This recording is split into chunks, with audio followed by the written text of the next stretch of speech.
Junta Directiva de AMLAR y en particular al doctor Boca por esta estupenda iniciativa que contribuye invaluablemente a la formación continua de todos los que tenemos la suerte de trabajar en esta especialidad. Yo soy médico fisiatra por formación, médico rehabilitador por convicción.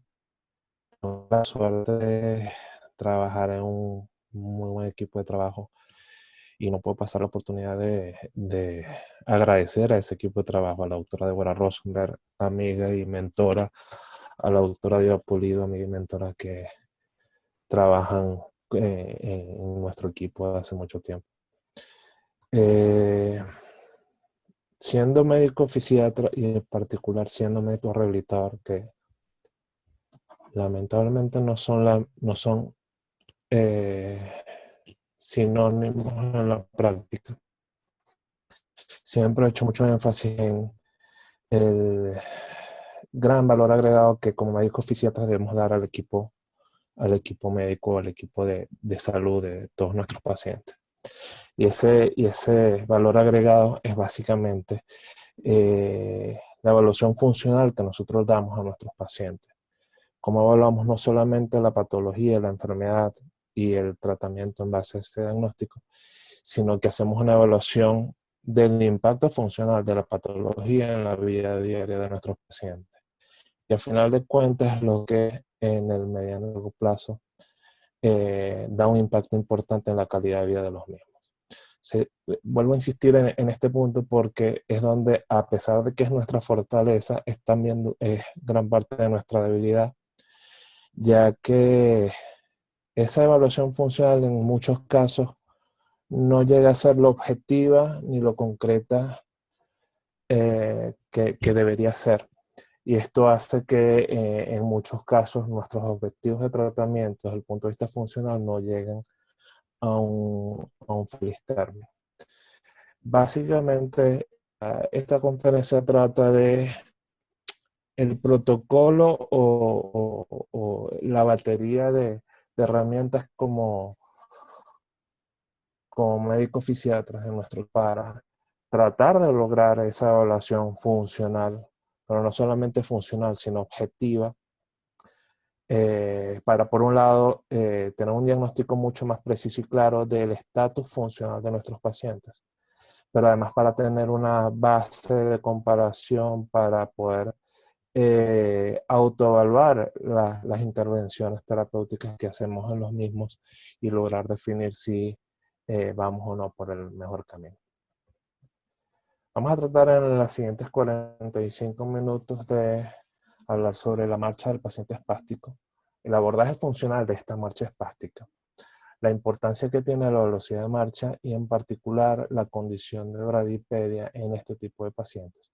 Y finalmente vamos a tocar lo que entiendo es lo más importante de la conversación que vamos a tener hoy, que es cómo nosotros hacemos nuestro protocolo de evaluación funcional, que por un lado es totalmente perfectible. Nosotros tenemos alrededor de unos 10 años tratando de establecer una evaluación funcional en la marcha. Hace 10 años comenzamos con la prueba de los 10 metros, evaluando la velocidad de marcha al momento de paso, y progresivamente hemos ido agregando algunas herramientas adicionales para tratar de complementar esta evaluación funcional. Cuando el paciente llega a nuestro consultorio, generalmente el paciente no llega refiriendo que le tratemos la espasticidad en X o en aquel músculo. El paciente llega quejándose por alguna disfunción que su patología le produce. Una de estas grandes quejas, o quizás la queja más importante y más recurrente, es la pérdida de la capacidad de ambulación independiente de estos pacientes. Y esta pérdida de la capacidad de ambulación en muchos casos puede ser catastrófica en el paciente, no solamente desde el punto de vista motor como tal, sino en la pérdida de capacidad o de independencia de este paciente en sus actividades básicas del día a día.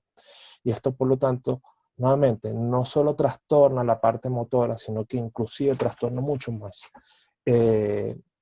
la condición subjetiva y emocional del paciente y de su entorno, lo que ocasiona en muchos casos cambios importantes en la dinámica familiar que a mediano y largo plazo interrumpen o crean barreras para el adecuado tratamiento de estos pacientes desde el punto de vista rehabilitador.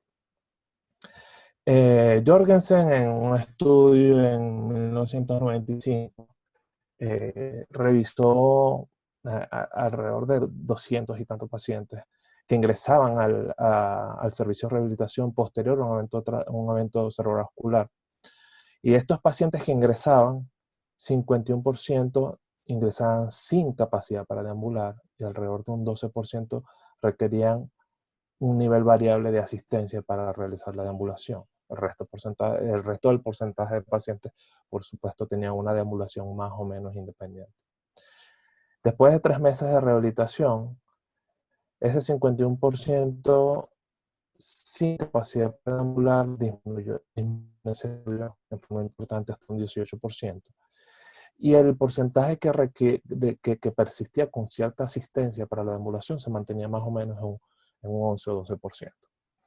Vale acotar que este estudio quizás no es extrapolable a la realidad de nuestra región, ya que este estudio, el tiempo promedio de los pacientes entre el inicio de la enfermedad actual hasta el ingreso al servicio de rehabilitación como tal, transcurrió un promedio de unas 4 semanas. Cuando lamentablemente la realidad latinoamericana nos dice que este tiempo entre el inicio de la enfermedad actual y la primera evaluación o el primer contacto con el equipo rehabilitador está alrededor de unos 7 a 9 meses. Y todos sabemos lo que ocurre con el establecimiento del engrama motor en un paciente espástico después de 9 meses de progresión, por lo cual la disminución importante del potencial de mejoría en la capacidad motora para la deambulación disminuye en forma drástica y dramática después de los 3 meses de evolución de la enfermedad. Otro estudio interesante que tuvimos la oportunidad de revisar fue el estudio de Perry, donde en una revisión de 147 pacientes sobrevivientes de enfermedad cerebrovascular de al menos 3 meses de evolución y capaces de deambular al menos 6 meses, él estableció 6 diferentes categorías en cuanto a la deambulación funcional en este tipo de pacientes, donde el 10% los describió como deambuladores fisiológicos, y de deambuladores fisiológicos él hablaba sobre aquellos pacientes con potencial de marcha que sin embargo no podían realizar una marcha independiente para actividades básicas de vida diaria, por ejemplo, trasladarse de cama al baño o de la cama a la cocina. Un 18% de los pacientes los categorizó como deambuladores con limitación en espacios controlados. Otro 18% los categorizó como deambuladores sin limitación en espacios controlados. Este grupo en particular se refiere a personas o pacientes que pueden con cierta o ninguna limitación deambular en espacios controlados, como por ejemplo el domicilio, con o sin adaptaciones. Otro 18% deambuladores con mucha limitación en espacios abiertos. Otro 18% con deambuladores con limitaciones discretas o menores en espacios abiertos, y un último grupo también de 18% de deambuladores sin limitación en espacios abiertos. Esta clasificación la traje a colación y me parece sumamente importante porque después vamos a establecer una relación entre las diferentes características que nosotros encontramos en nuestro paciente durante y posterior a la evaluación funcional y la correlación de esta limitación o esta discapacidad con sus actividades de vida diaria. Si bien es cierto que, digamos, esta charla de hoy yo la he querido concentrar en el protocolo que nosotros utilizamos, hay que, por supuesto, tocar las características principales o primordiales del paciente espástico y cuáles son esos neurológicos o no, que contribuyen con la disfunción en este caso, del gesto motor de la marcha, que todos sabemos que es un gesto motor sumamente complejo y complicado. En personas normales mucho más cuando le agregamos ciertos factores, nuevamente, que pueden ser de origen neurogénico o pueden ser de origen mecánico, que ya lo vamos a ir tocando. Quizás la gran protagonista, y no por motus propios, diría yo, es la espasticidad. Y todos sabemos lo que es la espasticidad, que está caracterizada o definida por Lance de 1980 como un síndrome, uno de los signos primordiales del síndrome neuromotora superior, y que se caracteriza por una alteración de la función motora con un aumento de la resistencia al estiramiento pasivo del músculo en proporción a la velocidad. Y esto es sumamente importante, como todos sabemos. Es decir, es velocidad dependiente. Y está asociado con un aumento del tono muscular e hiperreflexia. Ahora bien, quizás la espasticidad es lo que primero nos enseñaron a intentar al menos diagnosticar, identificar, cuantificar y establecer una relación entre el patrón espástico y la disfunción. Y todos los que trabajamos en neurorehabilitación y que hemos manejado pacientes espásticos nos hemos dado cuenta que quizás la primera parte, es decir, identificar la espasticidad, identificar el músculo, los patrones musculares espásticos, quizás es lo más fácil o sencillo de toda esta ecuación.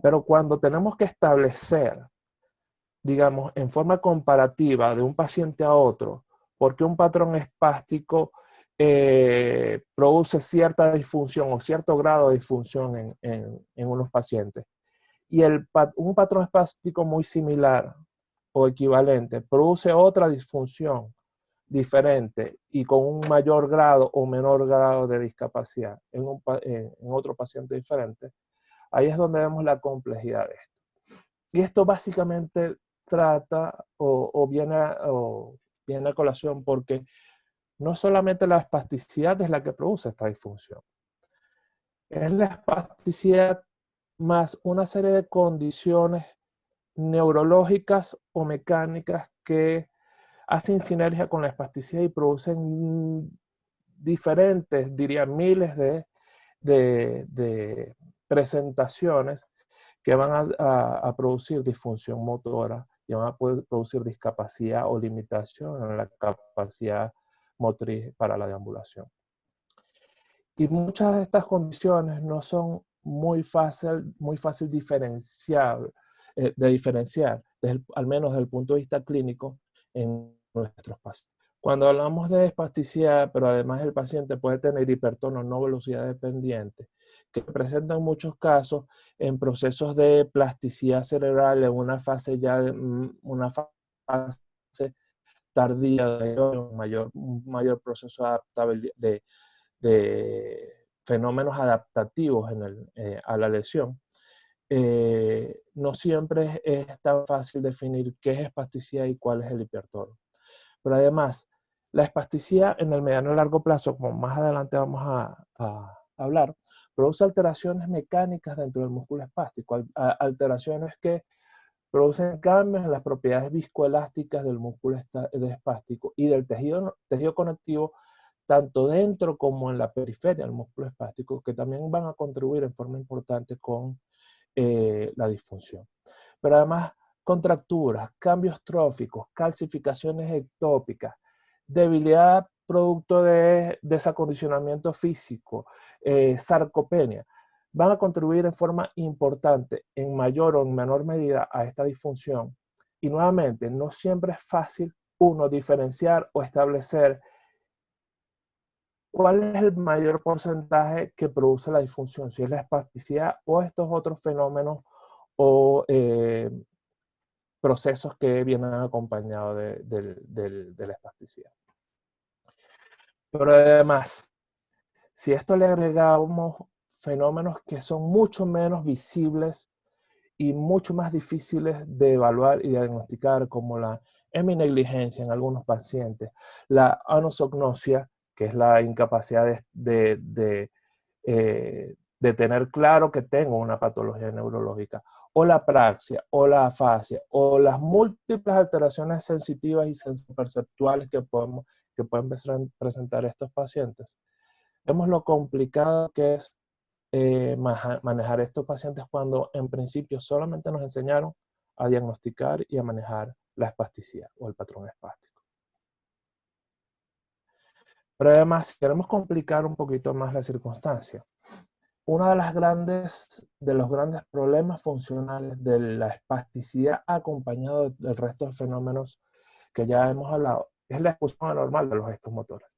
Y esta ejecución anormal de los gestos motores viene por una pérdida del orden de reclutamiento y el grado de modulación de las neuronas motoras a la hora de yo iniciar o establecer un gesto motor voluntario. Esto produce una alteración de lo que es el ciclo de activación-relajación normal en un músculo o un patrón muscular o una cadena cinética del movimiento voluntario. Y esto produce, por supuesto, una asincronía. Y si hablamos del ciclo de marcha, que todos sabemos que es un ciclo donde hay un sincronismo o una sincronía de la cadena cinética, donde un músculo se tiene que contraer al mismo tiempo que otro se tiene que relajar, o donde tiene que haber una cocontracción recíproca para asistir la actividad. Este ciclo se viene perdiendo en el paciente con espasticidad. Y se empiezan a presentar fenómenos como la distonía espástica, que no es más que esa espasticidad o ese músculo que ante cierta postura o gesto motor está está con hipotono o con muy poquito hipertono. Lo que altera además la actividad muscular recíproca normal de cualquier gesto motor voluntario. Pero además hay un estudio sumamente importante que nos ha ayudado a graficar todo este desorden desde el punto de vista del control motor. Y es un estudio de electromiografía donde se evalúa cuál es el pico de actividad máxima muscular que debe coincidir también con el ángulo de mayor aprovechamiento biomecánico de cierto músculo. Y actualmente sabemos que ese ángulo óptimo de activación muscular se dispersa o se hace muy difuso en el músculo espástico, lo que hace que el músculo con menor estímulo se active una mayor, valga la redundancia, activación de fibra muscular, lo que limita mucho más esa actividad muscular recíproca, ese movimiento o actividad motora voluntaria y sobre todo selectiva que nos permite sin patología realizar integración adecuada de las extremidades, tanto superiores como inferiores. Y ahora voy a hablar sobre dos fenómenos sumamente importantes y quizás en los que trabajamos más con pacientes adultos y sobre todo con hemiparesias, que quizás son los pacientes más frecuentes que vemos en la consulta. Vamos a hablar sobre el patrón extensor de extremidad inferior, básicamente sobre la extensión de rodilla o el patrón extensor de rodilla y sobre la disfunción de la actividad o movimiento de tanto el tobillo como el pie. Quizás la limitación en la flexión de rodillas durante el balanceo sea o haya sido desde un inicio uno de los fenómenos mecánicos de estos pacientes en los que hemos tratado de hacer mayor énfasis a la hora de mejorar el patrón de marcha de estos pacientes espásticos. Más adelante vamos a ver si eso realmente sigue siendo así o no. Pero esta limitación en la flexión, que si recordamos durante el inicio de la fase de balanceo, tenemos unos primeros grados de flexión que generalmente son de 40 grados de flexión y que generalmente esos primeros grados de flexión es flexión pasiva debido a la actividad distal de la articulación distal, en este caso tobillo. Ese inicio de la flexión, al no llevarse a cabo, me va a producir una limitación en el acortamiento dinámico que tengo que lograr con la extremidad que va a ser la fase de balanceo para que pueda cumplir dicha fase. Esto me va a producir asimismo un arrastre de la punta del pie Y todo esto va a producir un aumento del momento de inercia con lograr esa fase de balanceo. Hay mecanismos de acortamiento de la extremidad que se tiene que balancear. Por supuesto, hay ciertos mecanismos compensatorios que todos conocemos, como la inclinación pélvica o el movimiento de circunducción que se produce para lograr vencer la resistencia del piso para lograr avanzar el miembro inferior. Ahora bien, aquí la gran pregunta es, ¿qué es lo que ocasiona esta limitación en cuanto a la flexión de rodilla para el inicio de la fase de balanceo? Y en un primer momento, todo el énfasis se hacía sobre el cuádriceps, que son los principales extensores de rodilla, y sobre la hiperactividad o espasticidad o hipertono de este grupo muscular.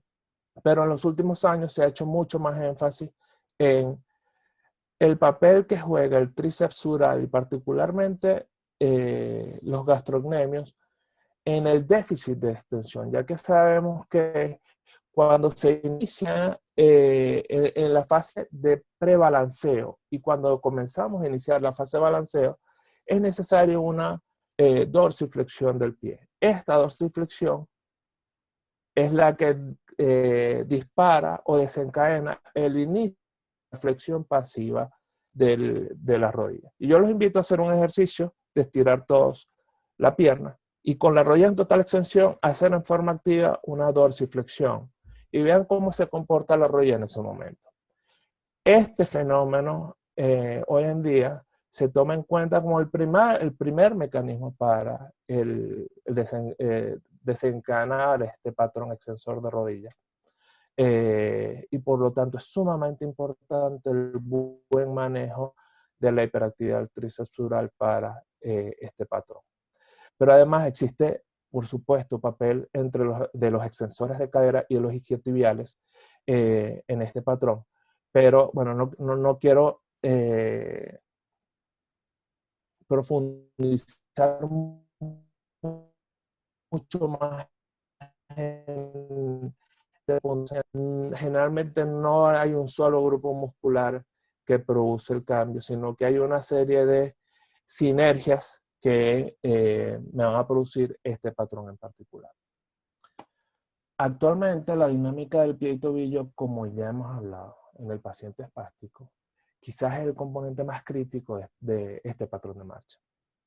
Benedetti reportó en un estudio como los fenómenos importantes de activación anómala del tibial anterior y de la activación precoz de los gastrocnemios durante la fase de apoyo, que en principio ellos en esa fase deberían estar más relajados. Pero además también reportó la hiperactividad del tríceps sural y del tibial posterior durante la fase de balanceo. Y esto es sumamente interesante porque nuevamente hay una asincronía de este ciclo de relajación y contracción muscular que debemos tratar a la hora de manejar estos pacientes. Pero además hay algo bien interesante, que no solamente es espasticidad, y que uno de los patrones o de las condiciones que mayor disfunción en la marcha producen este tipo de pacientes, no es la espasticidad per se, sino es la debilidad que viene acompañada en este músculo espástico.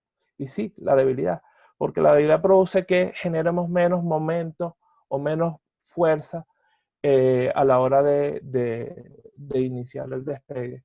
Y esto nos produce un enlentecimiento o un factor importantísimo, el enlentecimiento de la marcha en este tipo de pacientes. Por lo tanto, el fortalecimiento de la electroestimulación de los patrones musculares espásticos y en particular en el caso de la marcha espástica en la musculatura distal es sumamente importante y no aumenta la espasticidad.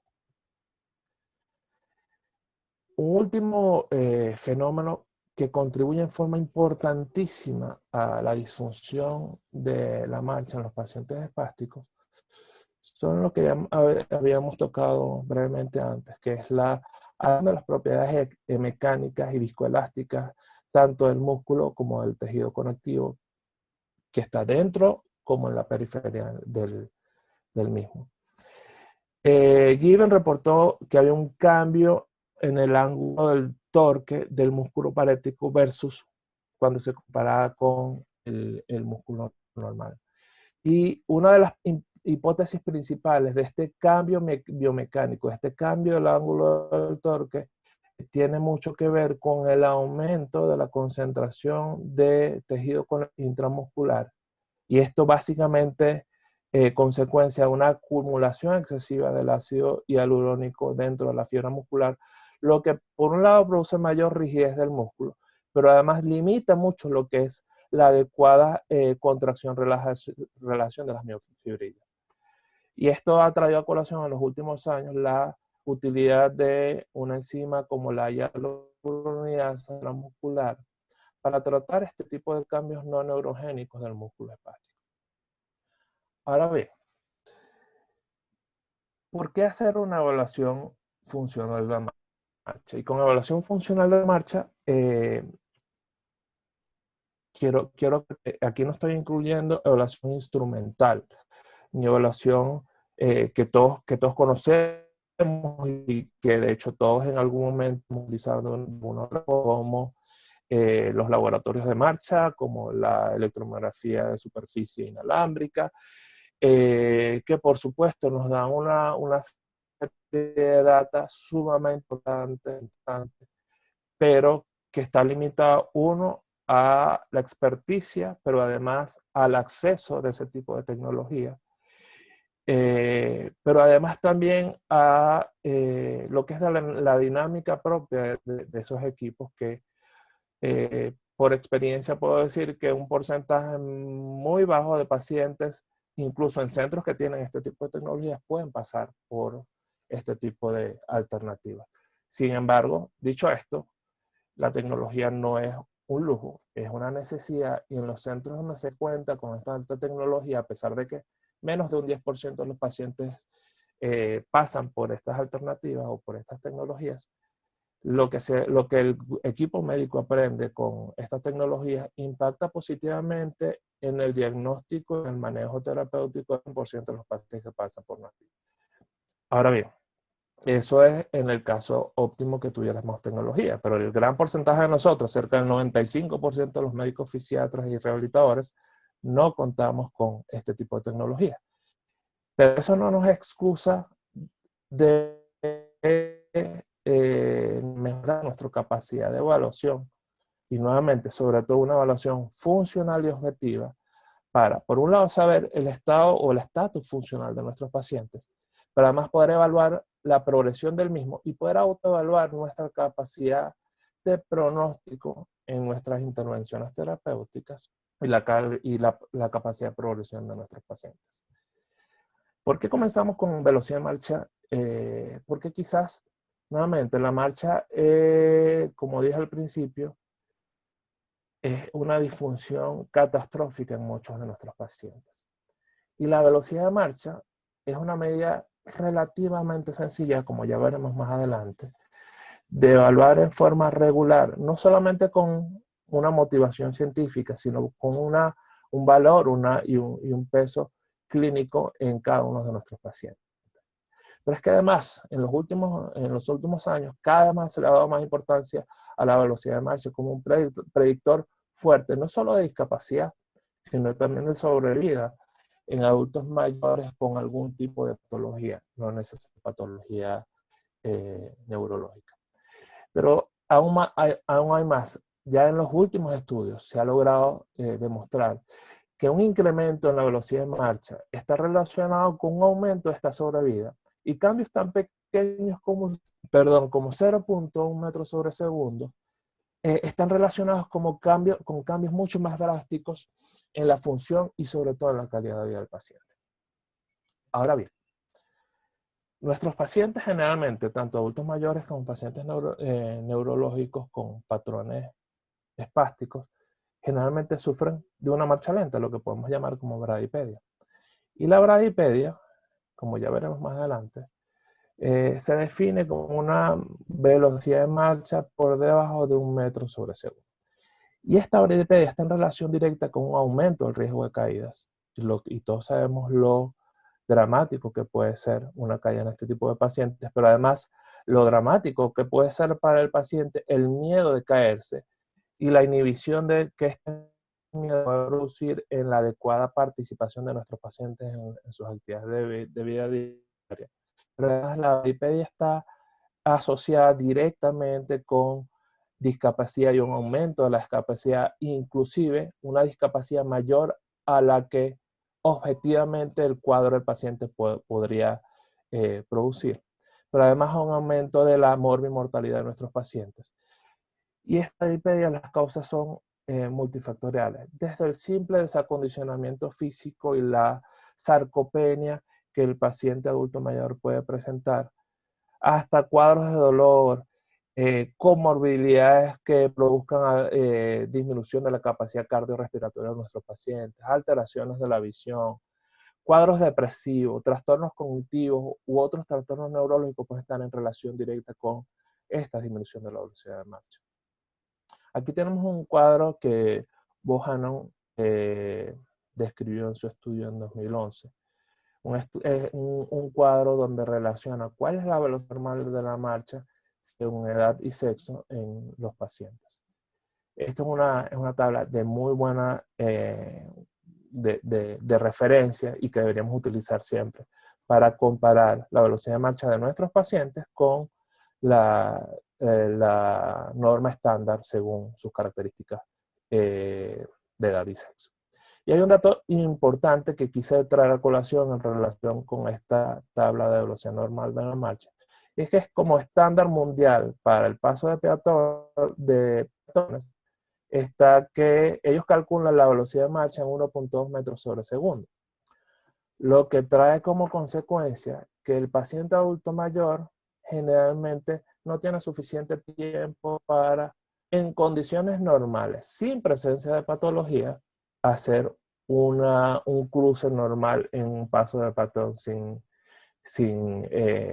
tener alguna dificultad. Es importante porque empezamos a correlacionar la velocidad de marcha con la actividad de vida diaria del paciente, y si esto le sumamos que tiene una disfunción con algún grado de bradipedia, vemos cómo están muchísimo más limitados para la adecuada participación en el día a día.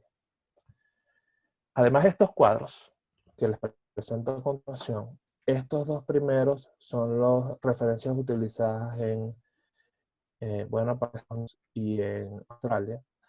Y esta de abajo es una referencia utilizada más en Canadá y en buena parte de Europa.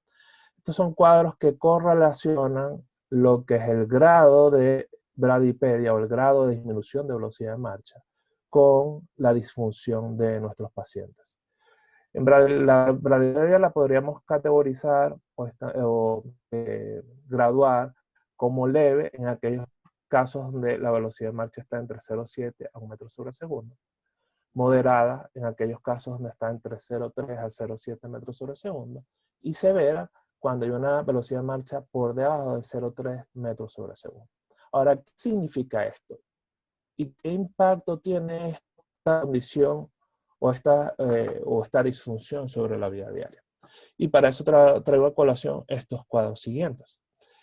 La bradipedia leve generalmente está en relación con una deambulación comunitaria. Más adelante vamos a explicar, vamos a hablar de lo que significa o de las características de cada una de estas deambulaciones. La moderada, una deambulación comunitaria limitada, y una deambulación domiciliaria sin limitación. Y la severa, una deambulación domiciliaria limitada y muy limitada. Como pueden ver, el cuadro inferior es muy similar. Varía discretamente los niveles de bradipedia con respecto a la disfunción, pero no tiene mayor diferencia. Cuando hablamos de deambulación domiciliaria limitada, y recordamos, con una velocidad de marcha menor a 0.3 metros sobre segundo, la deambulación requiere una deambulación con asistencia en espacios controlados y distancias muy cortas. Estos son los pacientes que necesitan asistencia, mucha asistencia y ayuda para desplazarse dentro del domicilio, para ir de su cama al baño, de su cama a la cocina, Por lo tanto, para prácticamente todas las actividades de vida diaria necesitan algún tipo de asistencia con el grado de dependencia que eso requiere. La deambulación domiciliaria y comunitaria limitada, que tiene una velocidad de marcha entre 0,3 a 0,7 metros sobre segundo.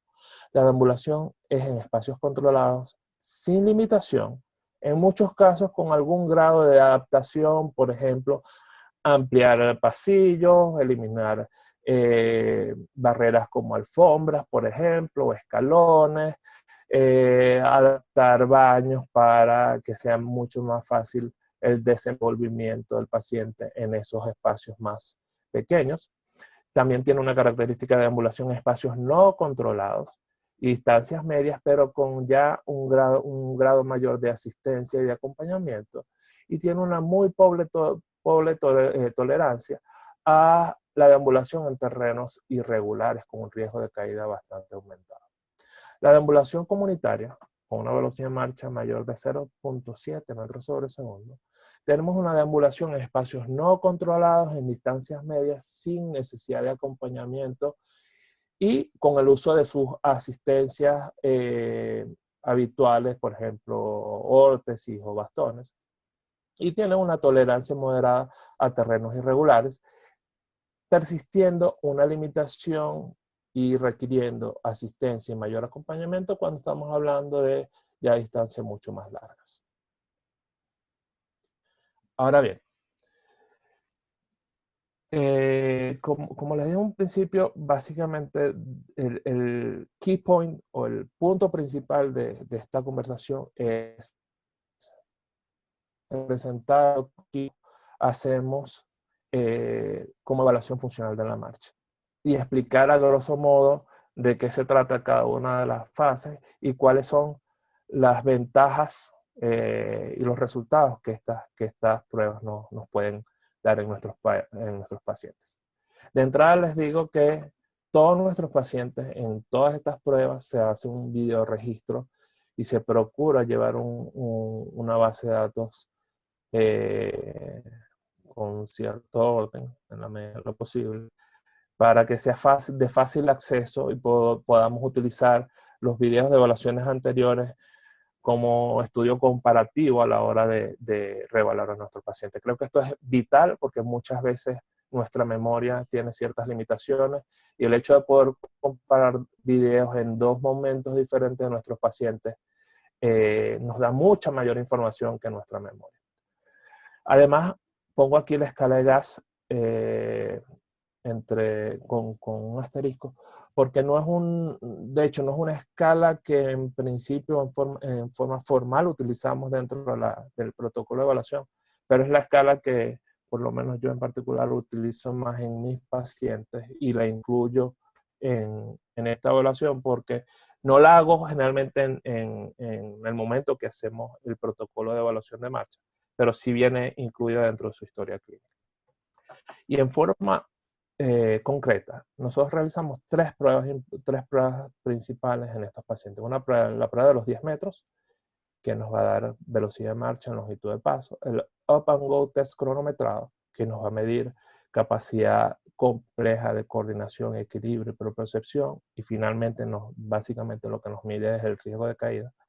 Y la prueba de los 6 minutos, que es una prueba que evalúa y mide la capacidad cardiorrespiratoria de nuestros pacientes y su impacto en su actividad de vida diaria. Ya vamos a procurar hablar en detalle en cada uno. La prueba de los 10 metros básicamente mide velocidad de marcha en longitud de paso.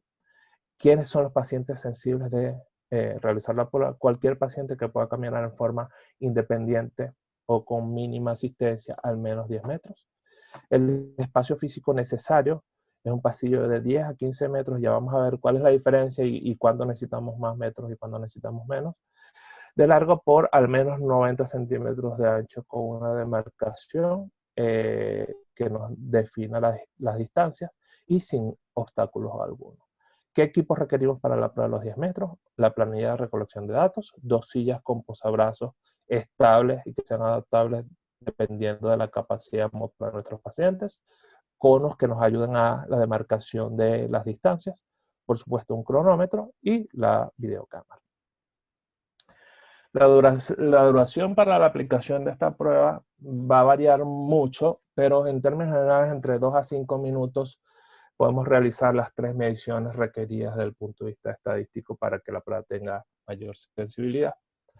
La preparación del paciente. El paciente debe vestir ropa cómoda, confortable, un calzado adecuado a la prueba, el uso de lentes correctivos de aplicar y del paciente requerir este tipo de lentes, y el uso de asistencias técnicas rutinarias para deambular como bastón o órtesis. Nuevamente es importante insistir, esto es una evaluación funcional. Me interesa saber cuál es la velocidad de la marcha en el paciente en su actividad diaria. Por lo tanto, se utiliza todo lo que el paciente normalmente utilice a la hora de ambular en su ambiente regular. ¿Cómo preparamos el espacio? Y aquí hay ciertas variantes.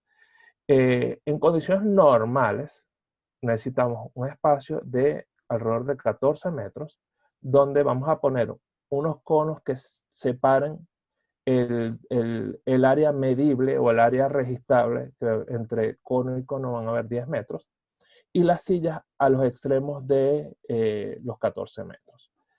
¿Por qué se hace esto? Esto generalmente es más por un tema académico y de estudios científicos, donde se trata de eliminar lo que es el sesgo de la aceleración y el sesgo de la desaceleración que se va a dar en los dos extremos de la marcha, y medir puramente lo que es la velocidad de marcha. Ahora bien, si no tenemos los 14 metros y tenemos 10 metros, no pasa nada, sobre todo porque en principio ese sesgo a nosotros no nos interesa, porque ese sesgo es parte de lo que es la dinámica normal de la marcha del paciente. El paciente, cuando va a iniciar la marcha, acelera, y cuando va a concluir la marcha, desacelera. O sea, a nosotros nos interesa medir ese sesgo desde el punto de vista clínico. Ahora, si lo que quiero ver es, lo que quiero medir es la velocidad de punta o velocidad pura del paciente, la mejor forma de hacerlo es agregar estos 2 metros a los extremos para eliminar el sesgo de la aceleración y la desaceleración. Estas son fotos de una de nuestras sedes. En estas sedes contamos en este espacio un pasillo con exactamente los 14 metros, aunque yo en particular pongo los conos con una medición de 10 metros y no le presto atención a la aceleración y desaceleración. Una silla en cada uno de los extremos y los conos para ayudarnos a identificar la distancia. La ejecución del test. No les voy a leer esto paso a paso, pero es sumamente importante seguir paso a paso el test para que esta es la forma de estandarizar la prueba y de que tenga una validez tanto en el mismo paciente como cuando vayamos a comparar grupos de pacientes. Siempre es importantísimo hacer 3 mediciones con un descanso que va a variar entre 30 segundos a 2 minutos dependiendo de la respuesta física del paciente. Por supuesto, debemos estar preparados con todo el equipamiento necesario. Es importante darle las instrucciones claras al paciente. Y aquí es sumamente importante. Una vez que uno va al paciente detrás de la línea y antes de comenzar la prueba, uno tiene que aclarar cuáles son las palabras que vamos a utilizar para comenzar y para finalizar la prueba. Que el paciente tenga claro qué es lo que tiene que hacer y cuándo tiene que seguir cada una de las instrucciones. Pero además es sumamente importante que el paciente proveerle al paciente la mínima asistencia posible para evitar el sesgo de que por yo tratar de animarlo o por tratar de asistirlo más de lo necesario pueda afectar realmente la velocidad de marcha real del paciente. Finalmente, cuando la prueba comienza cuando el paciente pasa por completo la línea de inicio, y se registra el tiempo, o la prueba termina cuando el paciente cruza por completo la línea de meta final. En cuanto a los resultados son sumamente sencillos. Se va a relacionar la distancia en metros entre el tiempo en segundos, y eso me va a dar como resultado la velocidad de marcha en metros sobre segundo. Aquí nuevamente les recuerdo la tabla de velocidad normal de la marcha según la edad y sexo de los pacientes. La otra cosa que vamos a medir en la prueba de los 10 metros es la longitud del paso. Se saca tomando en cuenta la distancia en centímetros entre el número de pasos que el paciente ha dado. Aquí hay una fórmula sobre cómo sacar la longitud normal de la marcha de cada uno de los pacientes. En promedio todos sabemos que más o menos 40 centímetros en hombres, más o menos 35 centímetros en las mujeres es la longitud normal del paso. Pero esto va a variar mucho, depende de la estatura del paciente, y aquí tienen la fórmula de cómo sacar el promedio de paso normal de cada uno de los pacientes. La segunda prueba que utilizamos en nuestro protocolo de evaluación funcional de la marcha es el Up and Go Test cronometrado. Básicamente mide el riesgo de caída, aunque desde el punto de vista clínico es una evaluación mucho más compleja porque evalúa capacidad propioceptiva, coordinación, equilibrio de nuestros pacientes. ¿Quién es elegible para esta prueba? Cualquier paciente que pueda realizar con mínima asistencia transferencias de sedente a bípedo y deambular. El espacio físico necesario es un área de 4 metros por 3 metros sin ningún tipo de obstáculos. Y como equipo vamos a necesitar la planilla de recolección de datos, una silla con brazos, conos para la demarcación, un cronómetro y una videocámara. La duración en la aplicación de la prueba también varía mucho, depende de la capacidad motora de los pacientes, pero en promedio es entre 1 a 3 minutos las tres mediciones que tenemos que hacer. Para la preparación del paciente es exactamente igual que en la prueba de los 10 metros. Y para la preparación del espacio físico ponemos 2 conos con una distancia de 3 metros. Detrás de la línea de inicio ponemos la silla con el aposabrazos. Y la instrucción es que el paciente tiene que, en el momento de uno decir sus marcas listos fuera, el tiempo comienza a transcurrir cuando el paciente inicia el cambio de postura de sedestación a bipedestación. El paciente luego, sin parar, tiene que caminar los 3 metros, pasar la línea que tiene referencia al cono a los 3 metros, hacer un giro de 180 grados, volver a caminar los 3 metros y sentarse nuevamente en la silla. Por supuesto, el tiempo comienza nuevamente cuando el paciente se inicia la bipedestación y termina cuando termina la sedestación.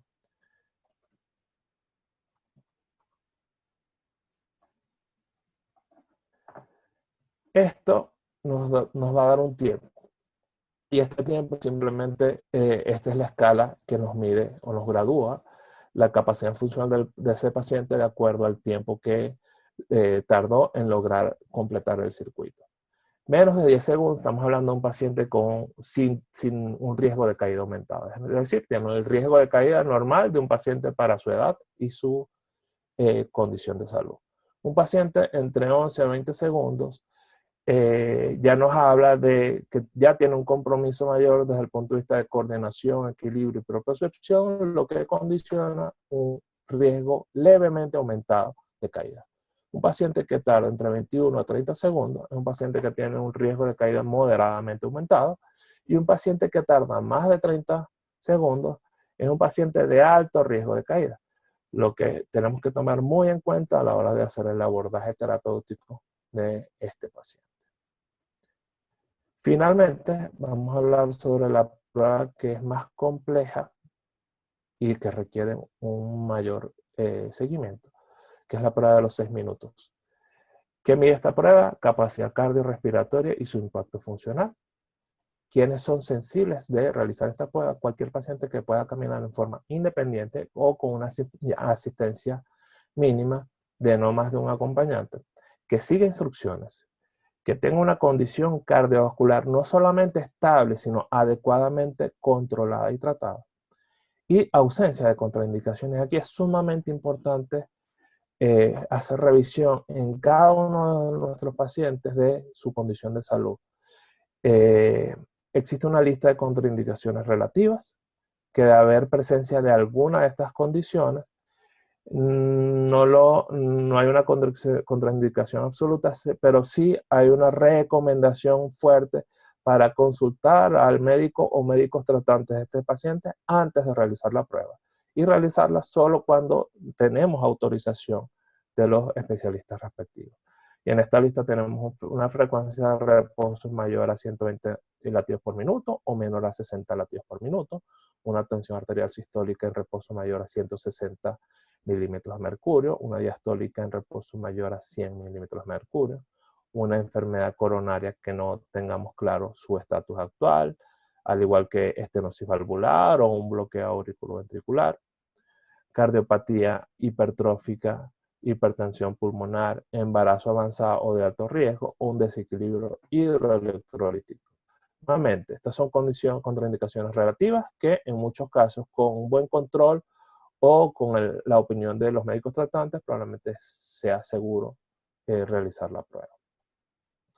Dentro de las contraindicaciones absolutas, y con absolutas quiere decir que no se debe realizar bajo ninguna circunstancia la prueba, si está presente algunos, no todos, algunos de las condiciones descritas: infarto al miocardio en forma reciente, angina inestable, arritmias no controladas, síncope, endocarditis, miocarditis, pericarditis aguda, estenosis aórtica sintomática, trombosis en extremidades inferiores, sospecha de disección de aneurisma o disección aórtica, asma no controlada, edema pulmonar, una saturación de oxígeno por debajo de 85% en reposo y con aire ambiental, falla respiratoria aguda, cualquier condición aguda no cardiorrespiratoria que pueda afectar al desempeño físico, como procesos infecciosos, procesos metabólicos en fases agudas, etc., o trastorno mental que limite la cooperación adecuada de nuestros pacientes.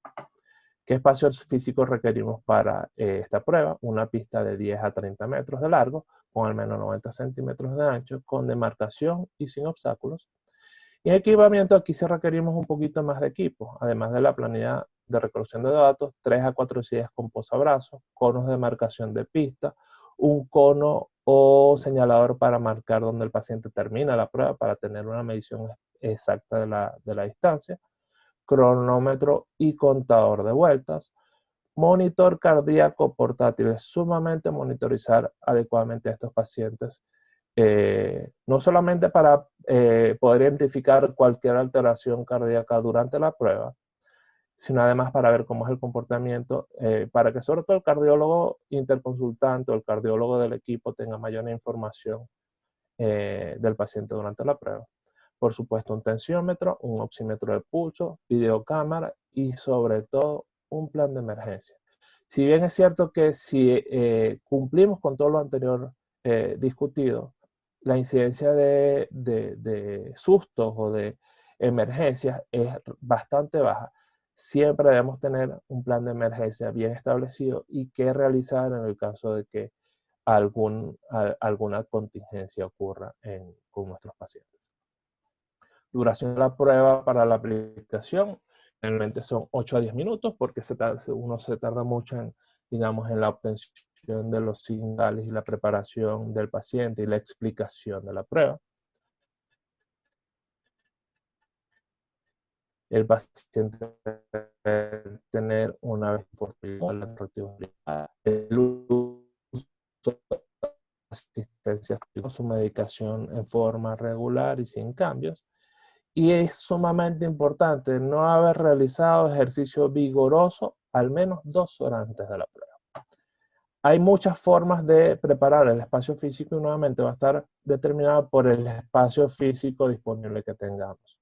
Nosotros en particular tenemos una configuración donde tenemos 2 rectas de 8 metros con 2 curvas de 2 metros, lo que nos da un circuito de 20 metros para hacer la evaluación. Es sumamente importante y recomendable este tipo de circuitos y no un circuito de 10 metros, porque el hecho que el paciente tenga que desacelerar y acelerar va a afectar en forma importante lo que es la medición final de la distancia que es precisamente lo que estamos midiendo con la prueba. Esto es una foto de el circuito de marcha que tenemos en una de nuestras sedes.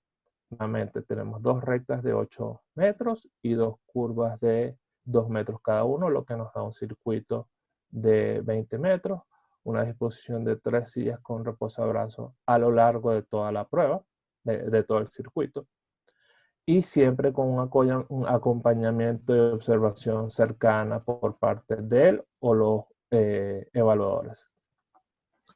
¿Cómo se realiza la prueba? Se realiza con en este caso es la única prueba que se realiza una sola medición sin permitir prácticas.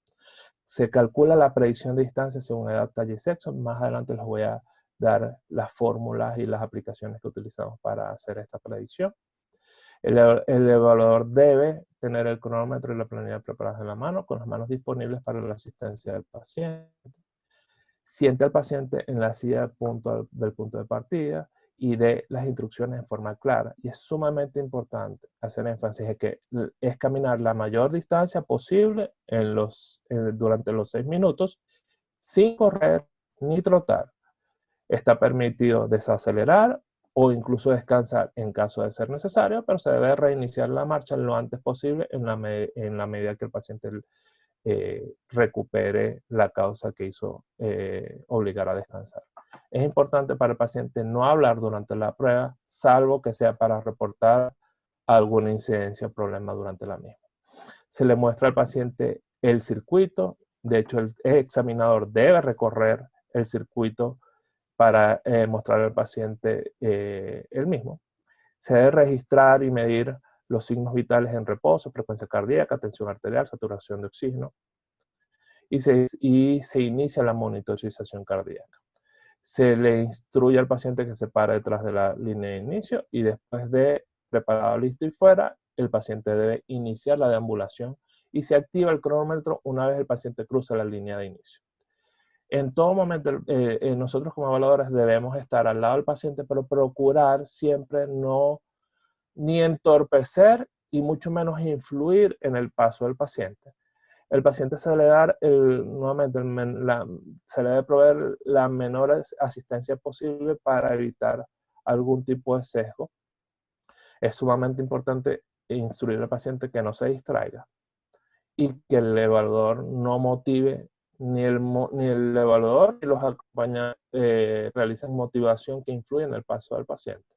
Se debe informar al paciente el paso del tiempo minuto a minuto y periódicamente preguntar las sensaciones y si hay presencia de algún tipo de sintomatología. Se registra la distancia recorrida durante los 6 minutos. Es importantísimo marcar el punto donde finaliza la prueba para que la medición de la distancia sea lo más precisa posible. Y al final de la prueba se miden nuevamente y se registran los signos vitales.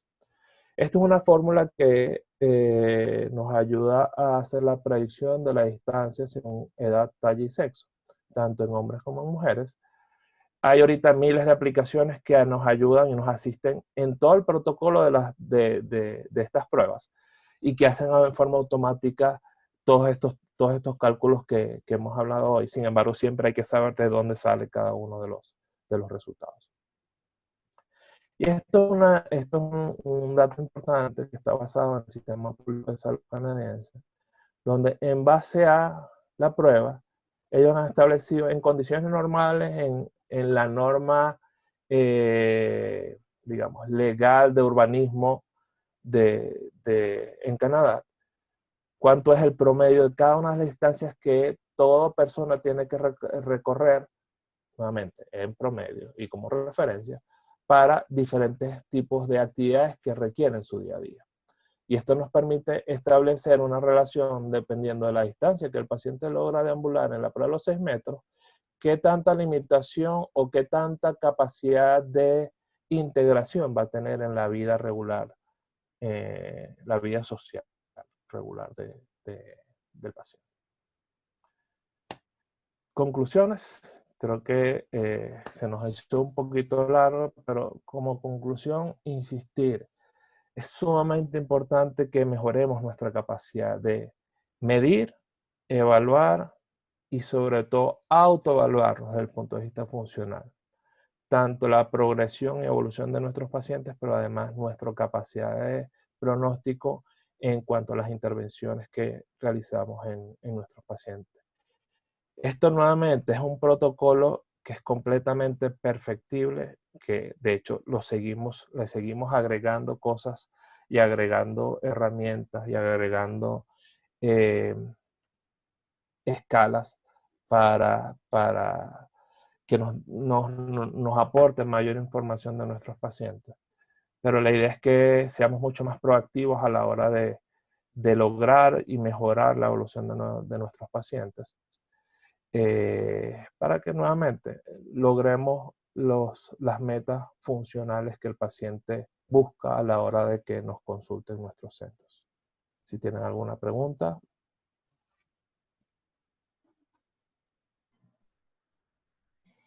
Muchísimas gracias, doctor. Doctor, yo quería consultar, en el caso de que tuviésemos un analizador de marcha, un laboratorio de marcha, sabemos que las utilidades son de todo tipo, ¿no? De docencia, investigación y clínica. Pero para la parte clínica, fundamentalmente, ¿a qué pacientes sí debiéramos de mandar al laboratorio de marcha? Porque no se podría mandar a todos, ¿no? Ya que se dispone de la herramienta. Fíjate, yo diría que en muchos casos a los pacientes más complejos que no progresan adecuadamente con las medidas o tratamientos más comunes que utilizamos en nuestros pacientes. Y pasa mucho. Me recuerdo cuando tuve la oportunidad de tener una pasantía en la Red Lucy Montoro en Sao Paulo.